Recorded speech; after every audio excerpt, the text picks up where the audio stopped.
The storm outside the hangar howled like a wounded beast, tearing across the metal plains of Varela 9. Lightning arced purple across the sky, illuminating the rusted hulls of derelict freighters and the lonely repair bay where Ryan Cade, a human mechanic, worked through the night. His hands were coated in grease and plasma soot, his face dimly lit by the glow of a welding torch. Ryan wasn't supposed to be here. After the Solar Frontier Wars, the colonies had been abandoned one by one, leaving mechanics like him to survive off scavenged wrecks and ghost contracts. Still, the last message that reached him was simple. Ship X-99 Stealth Class. Bring it back to life. Pay. Triple rate. The ship arrived 2 days later, without a crew. Instead, it came with a single pilot. She didn't speak when she entered the hangar. She simply strode through the door, tall and silent, wrapped head to toe in a dark exosuit that hummed faintly with power. Name? Ryan asked, setting down his wrench.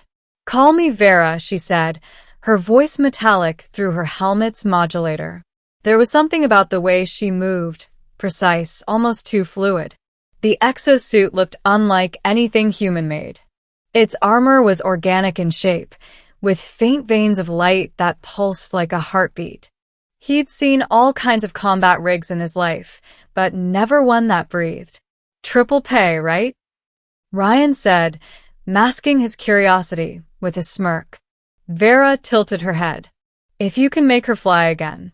He got to work, unaware that each bolt he turned was tightening the thread that would soon unravel his world. The beginning, the machine, and the mystery.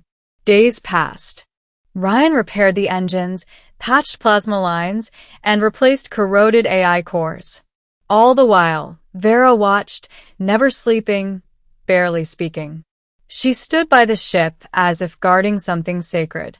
Once, he caught her staring at the stars beyond the cracked hangar window. The stormlight reflected on her visor, and Ryan thought he saw eyes. Not human eyes, but slitted, shimmering like molten gold. He blinked, and the reflection vanished.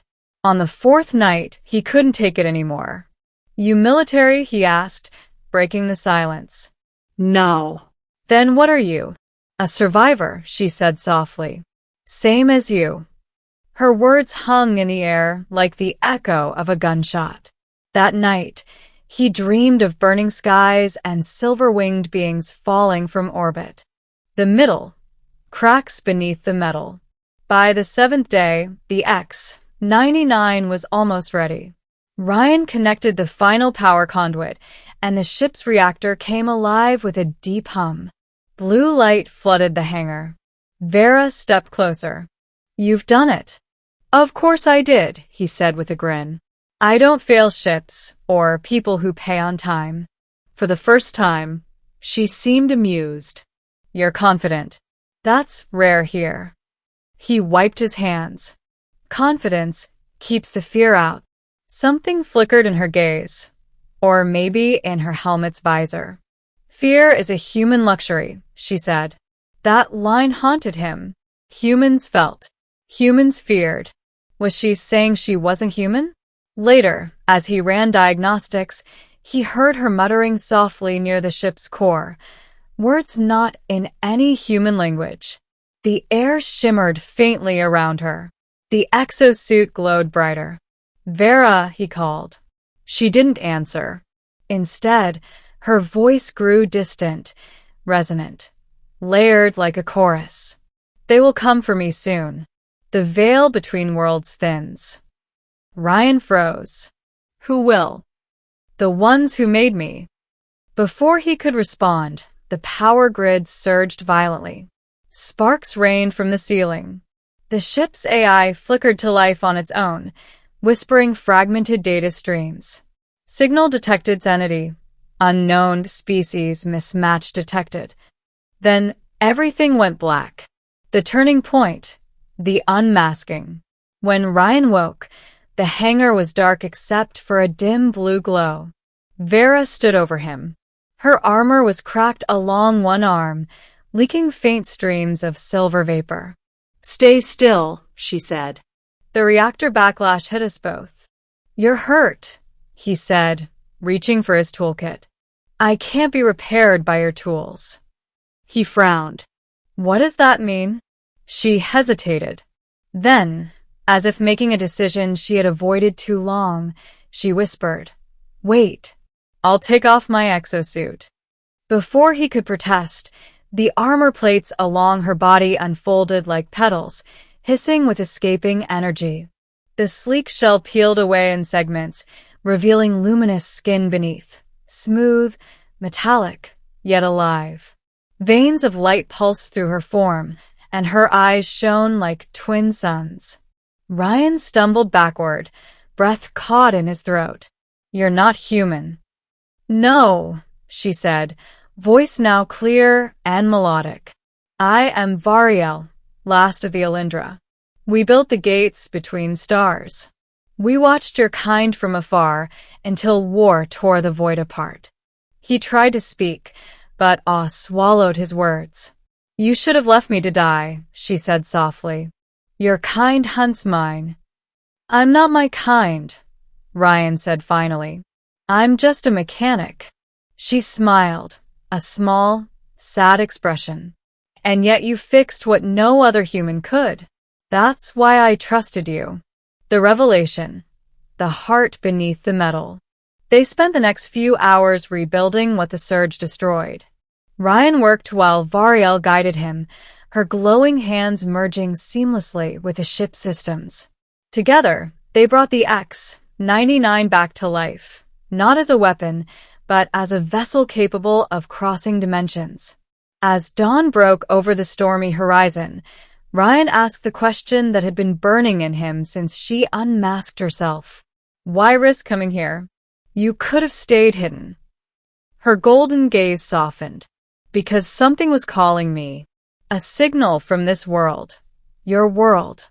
A fragment of Alindra tech buried in human hands. If the wrong people activate it, the rift will open again." Ryan swallowed hard. "Then we stop it." She looked at him, almost surprised. "You'd help me? Even after?" He stepped closer. "You're not the enemy. I fix broken things, remember? Doesn't matter if they're ships or people." Her expression warmed. "You have a strange courage, human." He grinned. "You should see me on a bad day." The climax, the storm of worlds. They launched at sunrise.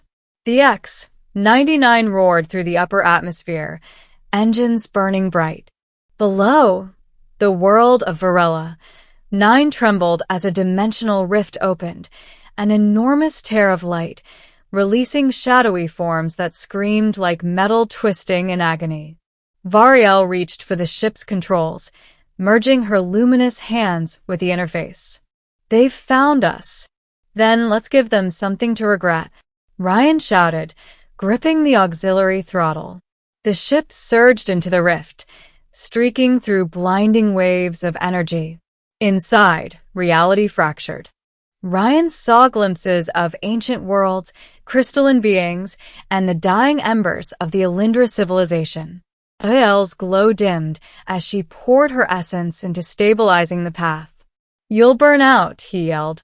"I was never meant to live this long," she whispered. "But you."